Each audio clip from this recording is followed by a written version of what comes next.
বাংলাদেশে ভারতের সব কার্ড ব্যর্থ। এবার আলেম কার্ড, হুজুরদের কার্ড, কাওমি কার্ড খেলবে। বাংলাদেশে ভারত কি খেলা খেলে আপনারা নিশ্চয়ই ভালো করে জানেন। ঘুরে ফিরে উদিসি কার্ড, নারী কার্ড, সংখ্যালঘু কার্ড, প্রথম আলোর কার্ড, গণমাধ্যমের কার্ড, গোয়েন্দাদের কার্ড, ডিপ স্টেটের প্রশাসনের কার্ড, আর্মিদের কার্ড।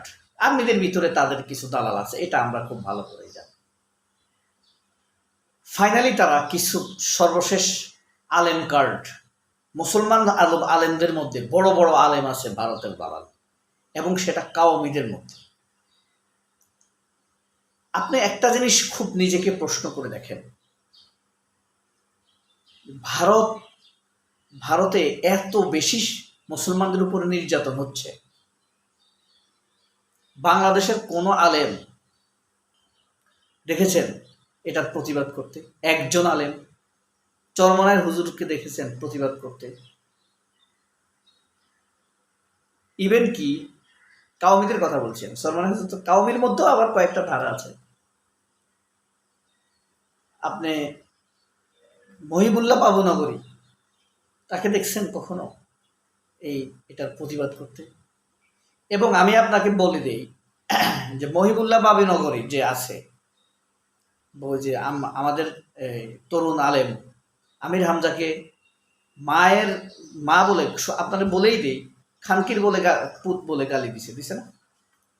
এ হইল আকাবির, এ হইল সবচেয়ে বড় আলেম এখন, যার ভাষা এরকম হইতে পারে। এরাই নাকি আকাবির, মানে অনুসরণীয়। এই যে এই কার্ডগুলো এখন ধর্মীয় কার্ড আসছে, কি এর মধ্যে একটা কার্ড খেলে ফেলেছে, কাজ হয় নাই। সেটা হইল কালেমার পতাকা। কালেমার পতাকা ভারতের কার্ড, এটা আমি আপনাদেরকে সিমট্রমটা বলে দিই, আপনি ধরতে পারবেন। কালেমার পতাকার মতো সম্মানিত পতাকা পৃথিবীতে নেই। সৌদি আরবে কালেমার পতাকা আছে না? সৌদি আরব আর আফগানিস্তান আছে না?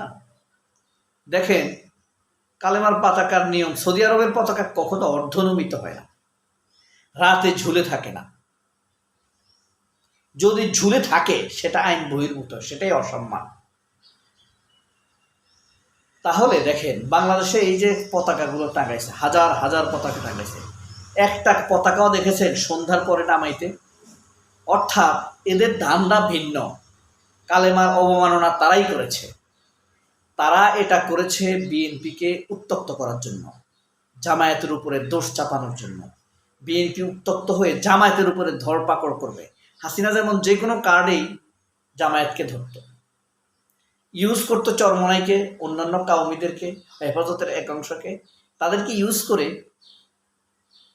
আক্রমণ করতো কাকে? জামায়াতের উপরে।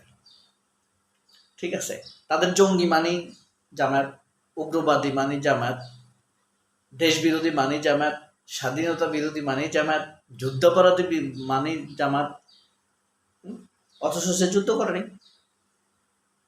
তাহলে আপনি বুঝেন তারা এই হুজুর কার্ডটা এখন খেলে কি করবে? এই জামায়াতকে বাংলাদেশের রাজনীতিকে থেকে আইসোলেটেড করে দিবে। মানে আগের মতো জামায়াত তৃতীয় শক্তি, চতুর্থ শক্তি থাকবে, এরকম আলাদা করে দেবে। এই জন্য দেখবেন মাহবুব আজিজ, আনিস আলমগীর, আব্দুল তুষার, মিডিয়ার কাজ হলো ক্ষমতাকে প্রশ্ন করা। সরকার যেন ভুল পথে না যায় সেই স্টাইলে প্রশ্ন করা। কিন্তু মিডিয়া প্রশ্ন করে কাকে? জামায়াতকে। মিডিয়া প্রশ্ন করে কাকে? বিরোধী দলকে। মিডিয়া প্রশ্ন করে নাহিদ ইসলামকে, হাসনাত আব্দুল্লাহকে, সার্জিসকে প্রশ্নের মুখে রাখে, আসামি বানায় রাখে।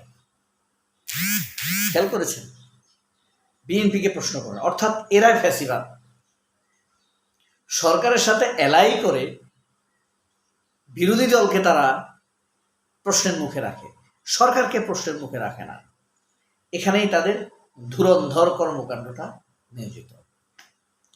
এই যে দেখেন এখন কি করছে, এই যে গতকাল পরশু, থার্সডে,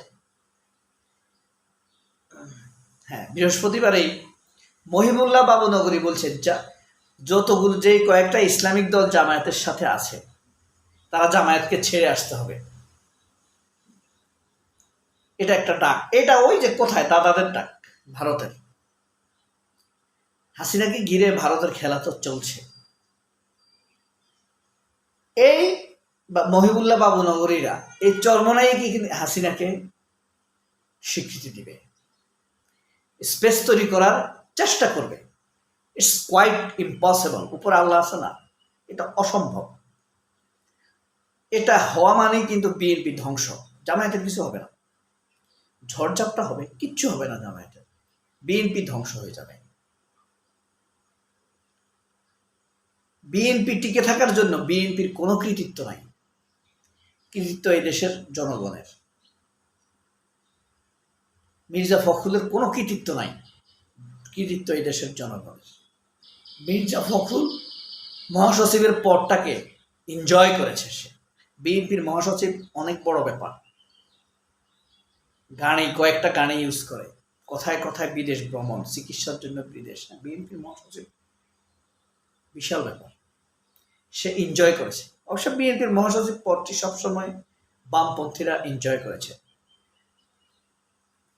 বিএনপির একজন নেতাও মহাসচিব হয় নাই যে ছাত্রদল করে এসেছে।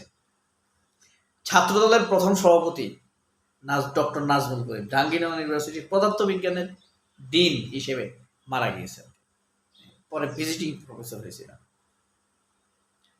যাই হোক, এই যে কাউমিদেরকে লাগাই দিছে, মোটামুটি জামায়াতকে থেকে আইসোলেট করে ছুটাই নিয়ে যাবে। চরমনাইকে ছুটাই নিয়ে গেছে নির্বাচনের আগেই ইন্ডিয়া। বিশেষ কি লাভ হয়েছে? চরমনাই ধরা খাইছে। এই দেশের মধ্যে ভারতের সব শক্তি একে একে ভোতা হয়ে যাচ্ছে। দেখেন, সংখ্যালঘু কার্ড এখন খেলতে পারতেছে, মিডিয়ার কার্ড এখন মানুষ পেশাব করে, মিডিয়ার সিনিয়র সাংবাদিকের নাম শুনলে এখন পেশাব করে মানুষ, তাই না? কোনো কার্ডে কাজ হচ্ছে, কোনো কার্ডেই কাজ হচ্ছে না, সব ভোতা। মিডিয়া, ভারত, ডিপ স্টেট, আর্মির গোয়েন্দা বিভাগে তো কাজ করতে পারতেছে না, বিশ্বাস করে না মানুষ। ট্রাস্ট, ওয়েস্টেজ ট্রাস্ট, ওয়াকার তো এখন আছে করুণার উপরে, না? যাই হোক, এখন মূলত টার্গেট জামায়াতকে আলাদা করে দেওয়া রাজনীতি থেকে। জামাত একটা রাজনৈতিক দল না, এটা একটা এই ধর্মকে ব্যবসা করে খায়, এরকম একটা দল হিসেবে বাইনারি তৈরি করে দেওয়া। কিন্তু ইজ ইট পসিবল? আজকাল আপনার সামনে আর 2 মাস পরে তো ডাকসুর ইলেকশন,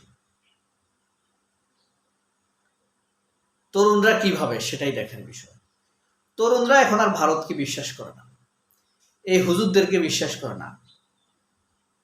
এবং এই হুজুরদেরকে আপনি জিজ্ঞেস করে দেখবেন, কাশ্মীর নিয়ে প্রশ্ন করবেন, ধরা খাই যাবে তারা। তারা বলবে কাশ্মীর ভারতের অংশ, মাইর খেয়ে যাবে। ঠিক আছে, সংখ্যালঘু নিয়ে কথা বলবে না। ঠিক একই ধারায় আছে আফগানিস্তান। আফগানিস্তানকে আমরা মনে করি হক না। দেখেন, আফগানিস্তান এখন ভারতের সাথে এলাই। ঘটনাটা কি? ওই যে কাউমি, কাউমিরা ইন্ডিয়া, সে এবার যত বড় ইমানদার হোক, পকেটে রাইখে কথা বলতে হবে। তালেবান তো আর এখন আগের তালেবান নাই, না? এটা হইলো মানে রিফাইন তালেবান, এটা হয়েছে আপনার আমেরিকান তালেবান। আপনাদের কি মনে হয়, জামায়াতকে কি তারা এখন রাজনীতি থেকে আইসোলেটেড করে দিতে পারবে? সম্ভাবনা নেই বললেই চলে। সবাই অনেক ভালো থাকবেন। আল্লাহ হাফেজ, আসসালামু আলাইকুম।